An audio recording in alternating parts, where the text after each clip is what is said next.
शिव तांडव स्तोत्रम के हिंदी अर्थ।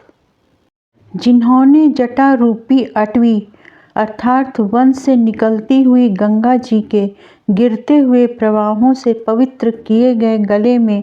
सर्पों की लटकती हुई विशाल माला को धारण कर डमरू के डमडम शब्दों से मंडित प्रचंड तांडव किया, वे शिवजी हमारे कल्याण का विस्तार करें। जिनका मस्तक जटा रूपी कड़ा में वेग से घूमती हुई गंगा की चंचल तरंग लताओं से सुशोभित हो रहा है, लटाग्नि धक धक चल रही है, सिर पर बाल चंद्रमा विराजमान हैं, उन भगवान शिव में मेरा निरंतर अनुराग हो। गिरिराज किशोरी पार्वती के विलास कालोपयोगी शिरोभूषण से समस्त दिशाओं को प्रकाशित होते देख जिनका मन आनंदित हो रहा है, जिनकी निरंतर कृपा दृष्टि से कठिन आपत्ति का भी निवारण हो जाता है, ऐसे किसी दिगंबर तत्व में मेरा मन विनोद करे। जिनके जटाजूटवर्ती भुजंगमों के फणों की मणियों का फैलता हुआ पिंगल प्रभा पुंज दिशा रूपिणी अंगनाओं के मुख पर कुमकुम राग का अनुलेप कर रहा है, मतवाले हाथी के हिलते हुए चमड़े का उत्तरीय वस्त्र धारण करने से स्निग्ध वर्ण हुए उन भूतनाथ में मेरा चित्त अद्भुत विनोद करे।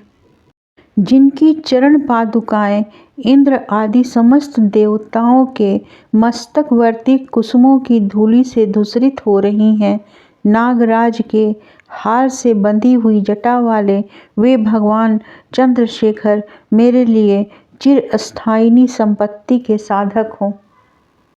जिसने ललाट वेदी पर प्रज्वलित हुई अग्नि के स्फुलिंगों के तेज से कामदेव को नष्ट कर डाला था, जिसे इंद्र नमस्कार किया करते हैं, सुधाकर की कला से सुशोभित मुकुट वाला वह श्री महादेव जी का उन्नत विशाल ललाट वाला जटिल मस्तक हमारी संपत्ति का साधक हो।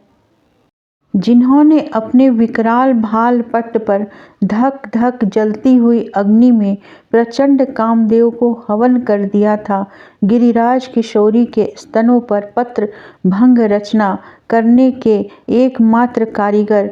उन भगवान त्रिलोचन में मेरी धारणा लगी रहे। जिनके कंठ में नवीन मेघमाला से घिरी हुई अमावस्या की आधी रात के समय फैलते हुए दुरूह अंधकार के समान श्यामता अंकित है, जो गज चर्म लपेटे हुए हैं, वे संसार भार को धारण करने वाले चंद्रमा से मनोहर कांति वाले भगवान गंगाधर मेरी संपत्ति का विस्तार करें।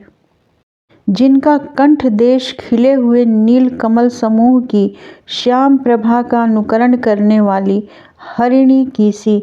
छवि वाले चिन्ह से सुशोभित है, तथा जो कामदेव त्रिपुर भव दक्ष यज्ञ हाथी अंधकासुर और यमराज का भी उच्छेदन करने वाले हैं, उन्हें मैं भजता हूँ। जो अभिमान रहित पार्वती की कला रूप कदम्ब मंजरी के मकरंद स्तोत्र की बढ़ती हुई माधुरी के पान करने वाले मधुप हैं, तथा कामदेव त्रिपुर भव दक्ष यज्ञ हाथी अंधकासुर और यमराज का भी अंत करने वाले हैं, उन्हें मैं भजता हूँ।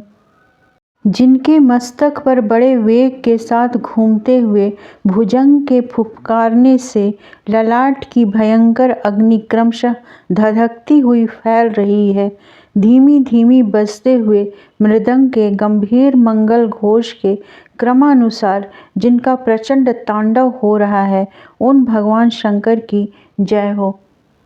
पत्थर और सुंदर बिछौनों में सांप और मुक्ता की माला में बहुमूल्य रत्न तथा मिट्टी के ढेले में मित्र या शत्रु पक्ष में तृण अथवा कमलालोचन तरुणी में प्रजा और पृथ्वी के महाराज में समान भाव रखता हुआ मैं कब सदा शिव को भजूंगा। सुंदर ललाट वाले भगवान चंद्रशेखर में दत्तचित्त हो अपने कुविचारों को त्याग कर गंगा जी के तटवर्ती निकुंज के भीतर रहता हुआ सिर पर हाथ जोड़कर डबडबाई हुई विह्वल आंखों से शिव मंत्र का उच्चारण करता हुआ मैं कब सुखी होऊंगा।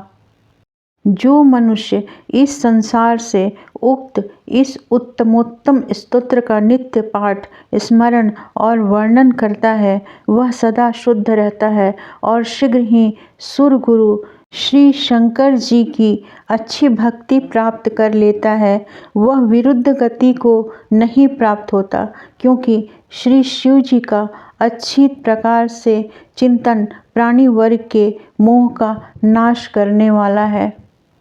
सायंकाल में पूजा समाप्त होने पर रावण के गाए हुए इस शंभु पूजन संबंधी स्तोत्र का जो पाठ करता है, भगवान शंकर उस मनुष्य को रथ, हाथी, घोड़ों से युक्त सदा स्थिर रहने वाली अनुकूल संपत्ति प्रदान करते हैं।